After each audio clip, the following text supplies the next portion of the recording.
Comme vous avez sûrement remarqué, si vous avez essayé d'ajouter plusieurs valeurs dans une array ou dans une liste, c'est qu'elle risque de devenir plutôt longue à la longue. Donc, dans cette vidéo, nous allons voir comment créer donc une pagination dans JavaScript et cela va nous permettre donc de naviguer dans une liste, donc ou dans un tableau ou dans une array, pouvoir aller à la prochaine page, revenir à la page principale, à la dernière page, donc naviguer dans un tableau comme on le fait normalement sur une page web. Et ça, on va le faire donc avec du JavaScript. Juste une étude de rien. Allez, c'est parti.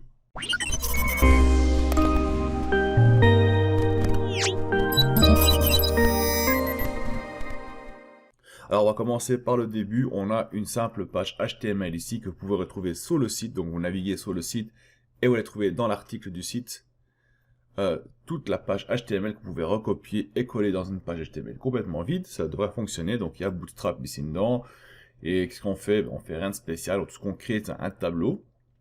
Et notre tableau, il est tout simplement vide. Tout ce qu'il comporte, c'est des noms ou des lettres alphabet, parce qu'on va utiliser des lettres alphabet dans notre exemple. On a donc un tbody avec un id letterlist, c'est ce qu'on va donc placer donc tous nos lettres dedans. Donc on va créer une array de lettres et on va donc placer toutes nos lettres ici dedans. En dessous, on va voir quoi en dessous de notre tableau? C'est simplement les boutons de navigation pour retourner en arrière, passer on va dire, aux lettres suivantes. Donc on va dire qu'on veut afficher 5 lettres en même temps dans notre tableau. On va faire la page suivante et ainsi de suite. Aller à la dernière page, aller à la première page et aussi indiquer sur quelle page on se trouve. Donc tout ceci se passe ici dedans. D'ailleurs, si je vais lancer maintenant donc notre beau tableau, on voit qu'il est vide, il y a seulement le titre name au-dessus et nos boutons de navigation qui ne fonctionnent pas pour l'instant car on ne l'a pas programmé. Alors chaque bouton, comme on peut voir, j'ai ajouté donc une fonction dedans qu'on va donc programmer dans JavaScript, donc la first page qu'on peut lire ici, previews, vraiment, je crois que c'est assez explicite comme ceci. J'ai déjà aussi un peu préparé donc le JavaScript, le fichier JavaScript pour un peu gagner du temps dans cette vidéo. Donc j'ai déjà indiqué donc toutes les fonctions qu'on va utiliser dans cette partie. J'ai déjà aussi initialisé donc notre array de lettres, donc j'ai mis toutes les lettres de l'alphabet dedans. Et on va commencer à donc faire afficher ce qu'il faut afficher dans notre tableau. Donc qu'est-ce qu'on va faire? On va faire afficher notre tableau, donc c'est le show list ici qui se trouve en dessous. Je vais le faire monter un peu. Et on va donc commencer à faire afficher notre array sur notre page HTML. Donc on va faire donc un let tout simplement table list, on va nommer ça donc let table list. Voilà, est égal à rien. On va d'abord le vider. Et puis on va simplement dire que pour chaque élément qui se trouve dans notre liste d'array, dans notre array en fait, on va vouloir le faire afficher dedans. Donc on va faire for avec une boucle normale, on va pas faire une boucle for each, on va faire une boucle normale est égal à 0, donc i est plus petit que letterlist.length. Donc on va définir la taille même de notre array, donc on va dire qu'on va prendre tout ce qui se trouve en dessous. Et i++ comme ceci. On va ouvrir. On va faire un console. Non, pas de console là, pas besoin. On sait que ça va fonctionner. On va faire donc if i est plus petit que letterlist. Alors, qu'est-ce qu'on va faire? Donc la length là, bien sûr. Par contre, la length au-dessus, c'est mauvais, c'est comme ceci. Donc si i est plus petit que notre taille de notre liste, on va faire afficher donc, on va sauvegarder plutôt dans notre table list ici, qu'on va faire afficher par la suite. Donc on va faire donc table list plus égal à, et là on va donc ajouter les informations qu'on veut ajouter dedans. Donc ce sera un table row, donc un tr, on va le fermer directement aussi, donc tr/tr, ainsi celui-ci est fermé. Et notre tr, il va avoir quoi? On va donc devoir passer dans un td, une table data, qui va donc contenir les letter list à l'index où on se trouve. Donc il va passer à l'index 0 dedans. Donc on va dire comme ceci. Et donc c'était letter list à l'index i.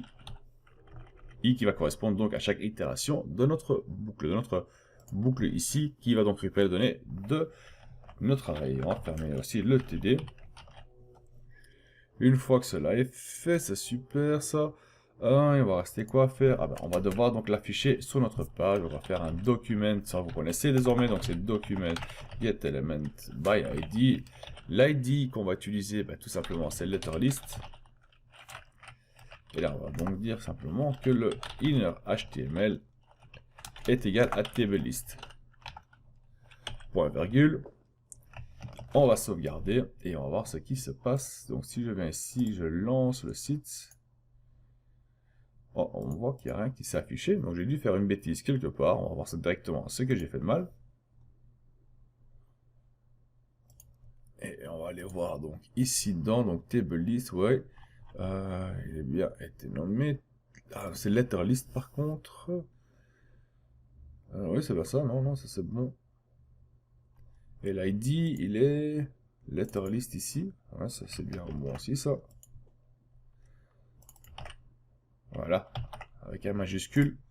On va réessayer, hein. Donc on va relancer la page. Elle est où? Elle est ici la page. Ah ben voilà. Voilà donc toutes nos lettres qui s'affichent à l'écran. Donc j'avais pas utilisé le bon mot ou le bon écriture que j'utilisais donc dans mon HTML, c'était letter list avec un list à capital L. C'est pour ça que ça n'a pas fonctionné. Donc il faut faire attention avec ça aussi. Donc on a donc nous nos lettres de l'alphabet qui sont affichées dedans. Et désormais, qu'est-ce qu'on va faire? Eh bien, on va simplement faire en sorte d'afficher que les 5 premières. C'est la première étape qu'on va faire, uniquement afficher les 5 premières lettres. Pour cela, on va devoir mettre une petite mise en place quand même. On va ajouter donc une nouvelle variable, qu'on va donc nommer tout simplement first. Non, on va le nommer un letter item. Donc on va dire que let donc, number of items est égal à 5. Et ceci va donc définir le nombre d'items qu'on veut afficher. Donc moi je vais afficher 5 pour l'instant. Si on veut afficher plus, on met plus. Si on veut afficher moins, on indiquera moins dedans. Et donc tout ce qu'on va devoir faire, vu qu'on a ça, on va devoir remplacer, donc ici, on va pas devoir dire le letter length, mais on va utiliser donc tout simplement le number items. On va sauvegarder, on va retourner à notre page, et on a désormais que 5 lettres qui s'affichent. Donc 1, 2, 3, 4, 5. Si j'en veux plus, pas de problème, je peux venir dans letter items ici, je dis que je vais en afficher 10, on sauvegarde, on retourne, et on a donc désormais 10 qui sont affichés dedans. Donc ça fonctionne plutôt bien. Maintenant, ce qu'on va faire, on va faire en sorte de faire afficher les prochaines 5 lettres. Ça veut dire que on va venir ici, je vais changer ça en 5, c'est plus simple. Donc je fais 5 dedans, on va sauvegarder. On a donc A, B, C, D, E. Maintenant, je veux que afficher pas A, B, C, D, E, mais je veux afficher F, G, H, I, J. Donc les 5 prochaines. Alors comment est-ce qu'on va faire ça? On va devoir venir ici en bas et on va devoir un peu modifier certaines choses. Et qu'est-ce qu'on va devoir modifier? On va pas modifier, on va plutôt ajouter d'abord, donc pour dire sur quel index il faut commencer. Donc on va créer un let first, on va le nommer celui-là. Donc first est égal à 0. On va dire que la première index est 0. Et donc ceci, on va le remplacer par first. Au lieu d'indiquer 0 ici, non, on va marquer first.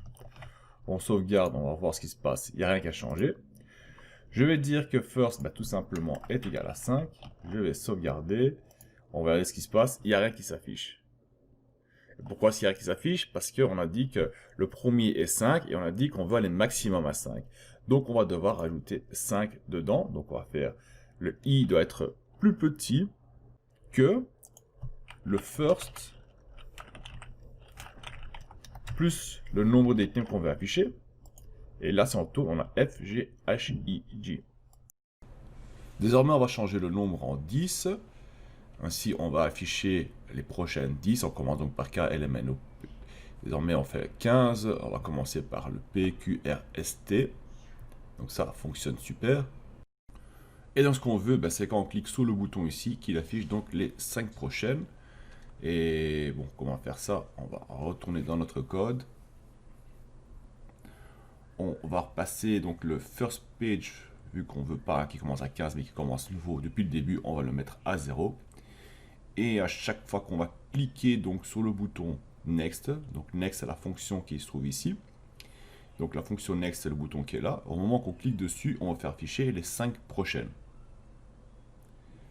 Alors, on va faire quoi? On va le faire vraiment simple, on va dire que first plus est égal à le nombre d'items, aussi simple que ça. Donc on va prendre la première qui est 0, on va ajouter 5 dedans, donc la prochaine ça commencera à 5 et ainsi de suite. Puis on va dire qu'il faut afficher la liste pour afficher donc les prochains éléments. Donc là, si on va essayer, on a A, B, C, D, E, on appuie dessus, on a F, G, H, I, J, K, L, M, N, O, et donc on voit que celui-ci fonctionne parfaitement. Et on est au Z, et comme on peut voir, on peut continuer plus loin, et ça, c'est pas le but. On va devoir bloquer ça, on va devoir faire en sorte qu'au moment qu'on arrive à Z, donc c'est la dernière page, qu'on s'arrête, qu'on ne puisse pas passer à une prochaine page. Donc ça veut dire qu'on arrive à une dernière page, on s'arrête là, et on ne continue pas. Alors, comment est-ce qu'on va faire ça? On va faire ça simplement avec une condition if, hein, donc ça va être vraiment très simple. Donc on retourne dans notre code. Et ici, on va donc placer une condition if, une simple condition if qui dit que first plus number items, si ceci est plus petit ou égal à la liste, donc la taille de la liste, eh bien alors on peut continuer à la prochaine page. Par contre, si le first plus number est plus grand, ben, il n'y a pas de prochaine page et il faut qu'on s'arrête. On va mettre ça bien proprement comme il faut. Hop, petite tabulation. Et donc voilà. Ceci va devoir nous permettre de passer donc à la prochaine page et ne pas le dépasser en fait. Hein. Et on va voir cela si tout fonctionne bien sûr. Donc là, on fait prochaine page. On arrive à la dernière page, on va réessayer. Et comme on peut voir, on ne peut pas aller plus loin. Super, cela fonctionne. On ne peut pas aller plus loin que la taille de notre liste. Donc on ne peut pas avoir plus de pages que notre liste l'autorise, selon le nombre d'objets qu'on veut faire afficher. Et vu qu'on est ici, on va en profiter pour créer notre numéro de page. Donc on va dire que on va appeler ça actual page. Donc on va venir ici, on va créer une nouvelle variable, on va dire let, on va nommer ça actual page. Et là on va dire est égal à 1. Donc on va commencer à 1. Et au moment qu'on va appuyer sur next page, hein, quand c'est bon, ben on va simplement l'incrémenter de 1. Donc on va faire donc actual page plus. Pour l'instant on va pas l'afficher, on va le faire ça plus tard.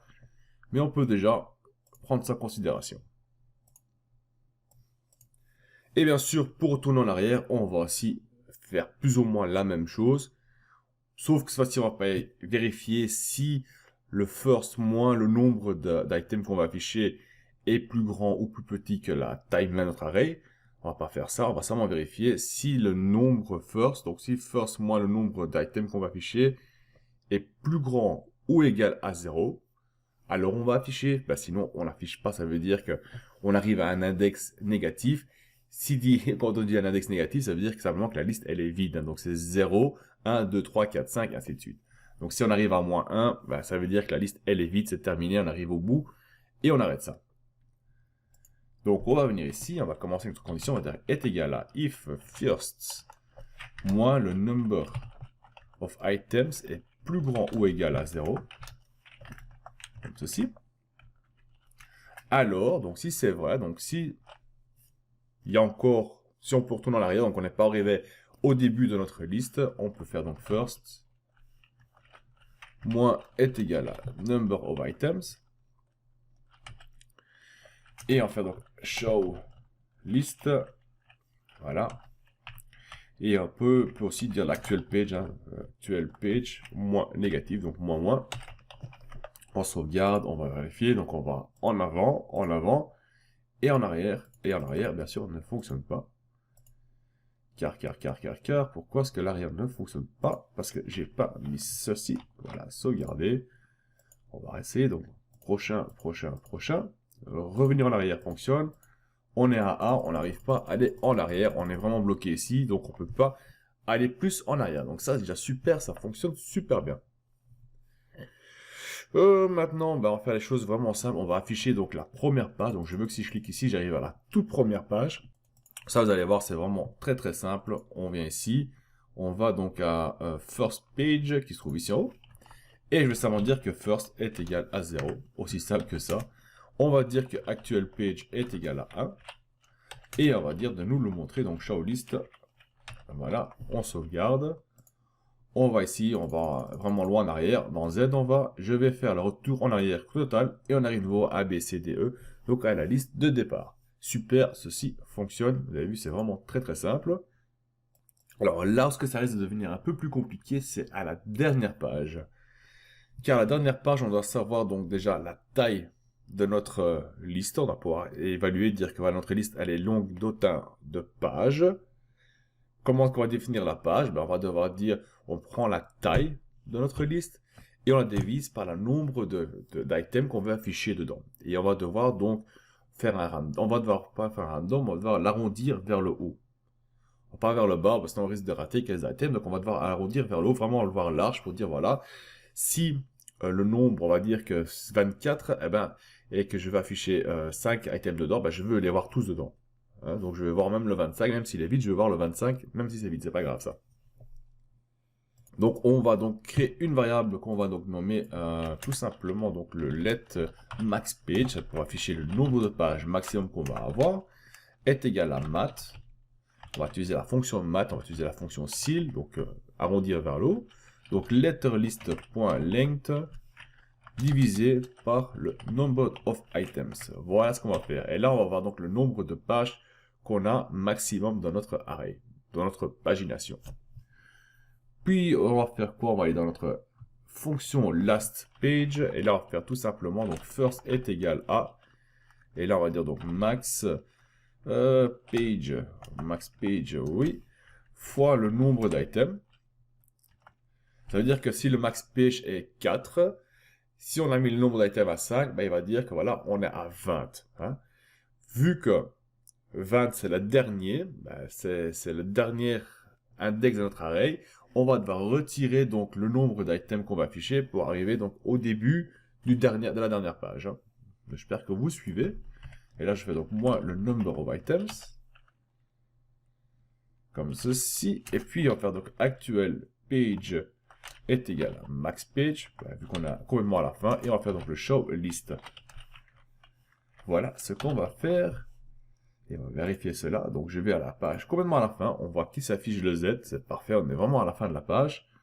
Je vais au début, ça fonctionne. On va à gauche, ça fonctionne. On revient en arrière, pardon. Ça fonctionne aussi. En avant, ça fonctionne. Donc, cela fonctionne parfaitement.